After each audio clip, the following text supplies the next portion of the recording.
সাবেক সিনিয়র সচিব শাহ কামালকে শনিবার রাতে রাজধানী মহাখালী থেকে গ্রেফতার করেছে গোয়েন্দা পুলিশ। এ বিষয়ে আরও জানাতে রাজধানীর মিন্টু রোডের ডিবি কার্যালয়ের সামনে আছেন সহকর্মী আরিফ হোসেন, যুক্ত হচ্ছে তার সাথে। আরিফ, শাহ কামালকে তো ডিবি কার্যালয়ে রাখা হয়েছে, তাকে নিয়ে এরপরের প্রক্রিয়াগুলো কি কিছু জানতে পেরেছেন কিনা জানাবেন।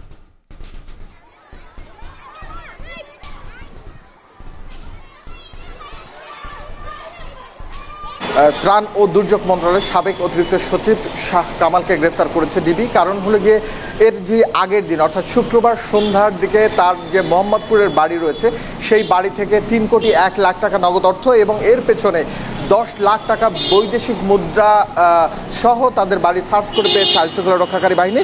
এই আয়ের ব্যাপারে তাকে জিজ্ঞেস করা হয়েছিল, তবে এই আয়টি পুরোপুরি অবৈধ, অর্থাৎ তার যে আয়কর রিটার্ন রয়েছে, তিনি বাৎসরিক যে রিটার্ন জমা দেন সেই রিটার্নের সাথে এই আয়ের কোনো মিল নেই। এছাড়া তার স্থাবর অস্থাবর সম্পত্তির সাথে কোনো মিল নেই। এজন্য এটি কালো মানি হিসেবেই জব্দ করেছে আইনশৃঙ্খলা রক্ষাকারী বাহিনী এবং তাকে বিকেল নাগাদ অর্থাৎ দুপুরের পরপর তাকে কোর্টে তোলা হবে এমন একটি বিষয় আমরা জানতে পেরেছি। এছাড়া মোহাম্মদপুর থানায় মানি লন্ডারিং আইন অথবা অবৈধ টাকা রাখার দায়ে যেই আইন রয়েছে সেই আইনে একটি মামলা হবে এমনটা আমাদেরকে নিশ্চিত করেছে আইনশৃঙ্খলা রক্ষাকারী বাহিনী। এর প্রস্তুতিও ইতিমধ্যেই চলছে। এছাড়া আপনি জানেন যে ডিবি কার্যালয়ে সরকারি উপরস্থ আরও 6 জন এবং একজন ছাত্রলীগ নেতা রয়েছেন, মানে মোট 6 জন, যার মধ্যে সালমান এফ রহমান রয়েছেন, যাকে দরবেশ বাবা নামেই সবাই চিনত এবং তিনি আর্থিক যে সেক্টরগুলো রয়েছে সেই সেক্টরে কেলেঙ্কারির একটি বড় হোতা হিসেবে পরিচিত ছিল বাংলাদেশের মানুষের কাছে। শেয়ার বাজার কেলেঙ্কারি বলেন, 2010-এর ঘটনা বলেন, শেষ সময়ের শেয়ার বাজারকে অবৈধভাবে গেম প্লে করে তিনি একটি জায়গায় নিয়ে বিভিন্ন সময় ব্যবসা করে আসতেন এমন অভিযোগ ছিল। এছাড়া ব্যাংকের যে 36,000 কোটি টাকা বিভিন্নভাবে তিনি লোন নিয়েছেন, তিনিও কিন্তু এখানে রয়েছেন। তার ইতিমধ্যেই দুদিনের তার রিমান্ড রয়েছে সেটি পার হয়ে গিয়েছে। তাকে বিভিন্ন ধরনের প্রশ্ন করা হয়েছিল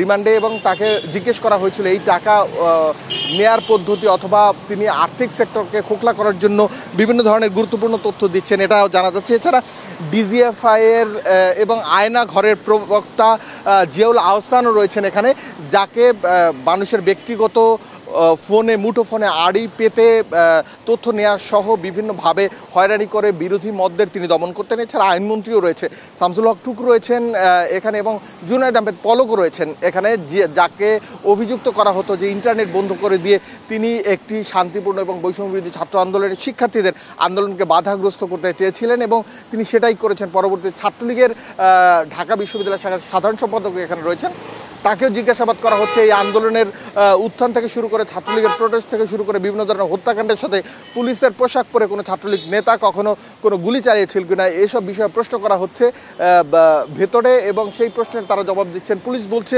অথবা আইনশৃঙ্খলা রক্ষাকারী বাহিনী বলছে যে গুরুত্বপূর্ণ তথ্য তারা হাতে নিচ্ছেন এবং পাচ্ছেন, যেটা তারা কোর্টে জমা দেবেন। মিতু।